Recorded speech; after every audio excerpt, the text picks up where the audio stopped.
Assalamualaikum warahmatullahi wabarakatuh. Halo teman-teman, balik lagi bersama kita.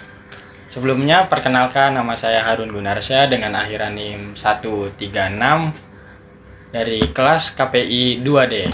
Dan teman saya Muhammad Syarifuddin Zakaria dengan akhiran NIM 141 dari kelas KPI 2D. Nah, baik teman-teman.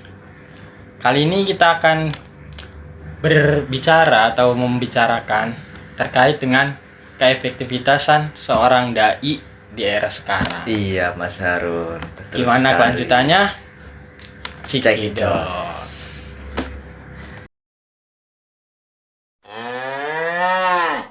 Oke, untuk yang pertama itu pernah nggak sih kalau Mas Harun itu Gimana Mas?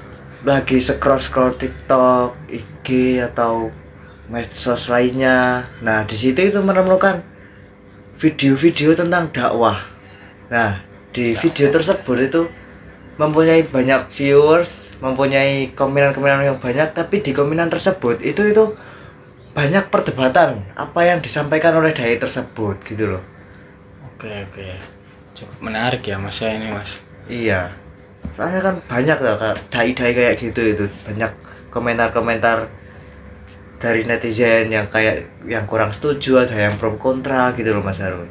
Nah, itu bagaimana tanggapannya? Oke baik. Kalau menurut saya pribadi ya, dari seorang dai atau influencernya itu sendiri terkait dengan kontennya itu bisa dikatakan FYP lah bahasa sekarangnya gitu ya. FYP. Itu dari dai-nya itu sendiri, sebisa mungkin kita itu sebagai dai harus memberikan pendapat kepada para mad'u atau para penonton atau viewers itu yang jelas, yang tidak mempunyai arti berbeda lah gitu atau penyimpangan. Iya, Mas. Kayak misal contohnya ya, dai itu menyampaikan sesuatu tapi membuat netizen bingung, sehingga tadi dijelaskan oleh Mas Arif itu di kolom komentar terjadi keributan, adanya perbedaan pendapat. Iya. Nah, itu kan jelas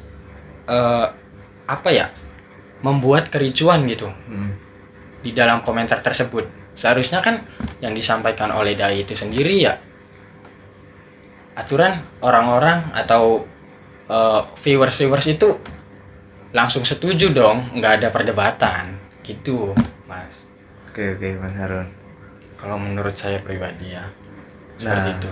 Tapi di sini itu kita juga harus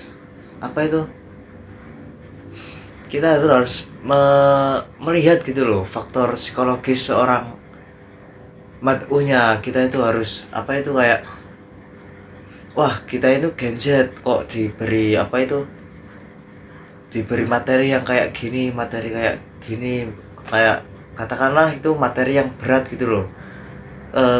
Kita tahu kan medsos sekarang itu banyak digunakan kalangan muda gitu loh. Nah, Betul.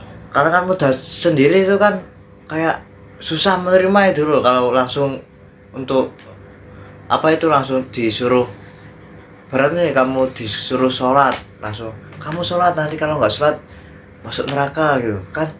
Kita sebagai Gen Z kan kayak kurang menerima gitu loh. Iya, betul, Mas Harun. betul. Kan kayak aneh gitu loh, masa habis disuruh langsung diancem gitu kan. Betul. Nah, Menarik sekali nih.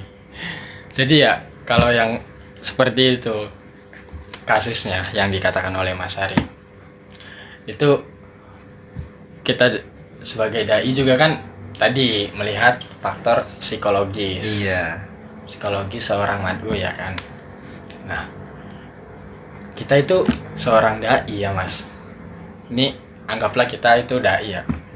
Nah, kita itu harus memahami kondisi psikologis seorang mad'u, entah itu dia lagi merasa senang kah, atau dia lagi sedih, atau dia lagi bisa nggak mood ngapa-ngapain gitu, udah sekarang dewek gitu, maunya terserah sendiri aja.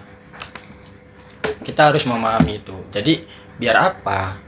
Biar pesan yang kita sampaikan itu caranya bagaimana ya nyampein ke orang yang sedih.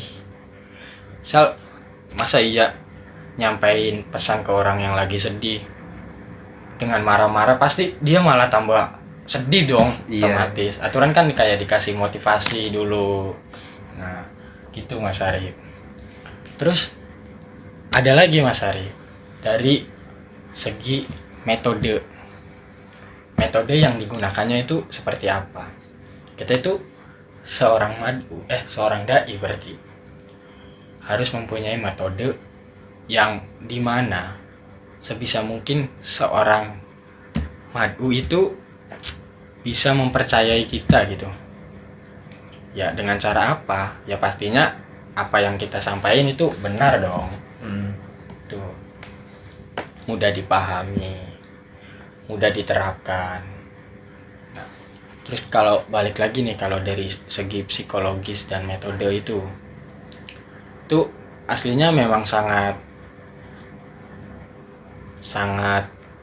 apa ya, bisa dikatakan krusial sangat gitu. Iya seperti itu Mas. Misal ya kita ambil contoh seorang dai ingin menyampaikan pesan atau pemikirannya itu kepada mad'u yang sedang galau.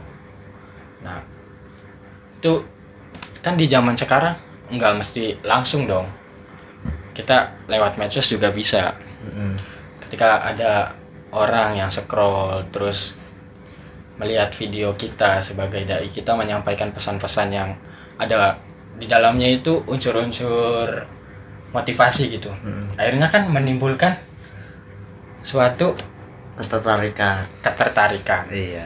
Sehingga mad'u itu sendiri juga jadi menerima dai tersebut. Nah, itu salah satu keefektivitasan seorang dai. Seperti itu. Nah, mungkin itu aja Mas Arif. Kalau dari Mas Arif sendiri nih, iya, kalau misalkan dari seorang dai, dia itu gimana sih biar relevan dakwanya nih di zaman sekarang itu? Kalau menurut Mas Arif sendiri bagaimana? Oke, kalau menurut saya ya, kita harus memahami apa itu pesan yang akan disampaikan dari seorang dai kepada mad'u. Nah, pesan tersebut itu harus jelas gitu loh, tertujunya kepada siapa. Kalau misal ke kalangan anak muda, anak-anak, orang tua, atau orang-orang dewasa lainnya gitu loh. Okay. Jadi kita itu harus memahami apa yang akan kita sampaikan. Nah, yang kedua itu kita juga harus memahami psikologisnya itu tadi loh. Masuk. Pokoknya menurut saya itu psikologis seorang mad'u itu sangat penting yang harus dipahami oleh dai. Karena apa? Kalau dai itu sendiri tidak memahami psikologis mad'unya ya, pesan yang akan disampaikan itu kurang gitu loh. Masuk. Oke, berarti dengan tadi apa yang disampaikan oleh Mas Arif, berarti kayak misal dari kita melihat dari segi misal kepada orang tua berbeda, kepada anak-anak yang berbeda, kepada orang yang dewasa berbeda. Mungkin ya saya juga setuju sih. Karena apa? Misal ketika kita bukan ngobrol ya bahasanya, ketika kita menyampaikan pesan kepada orang yang lebih tua dari kita, tentunya kita harus menggunakan sopan santun yang lebih tinggi lah. Tentunya kita harus menghormati, menghargai gitu. Iya. Nah, terus kalau kepada orang yang misal anak-anak ya, pasti dengan ada bercandanya lah sedikit gitu. Kita juga harus kasih sayang gitu loh. Betul. Biar ada kenyamanan untuk kita gitu loh, ada kenyamanan yang kita berikan untuk anak kecil tersebut. Betul, sehingga anak itu juga merasa tertarik gitu. Iya. Akhirnya kan pesan yang kita sampaikan diterima ya kan. Nah iya. Oke. Misal kalau ke orang dewasa, berarti kita itu harus enjoy dong mas. Harus santuy. Karena apa kan? Saya itu pernah dengar gini mas, kalau orang dewasa itu tidak menerima, bukan nggak menerima sih. Jadi orang dewasa itu lebih menerima pesan-pesan yang diambil dengan cara ngobrol gitu.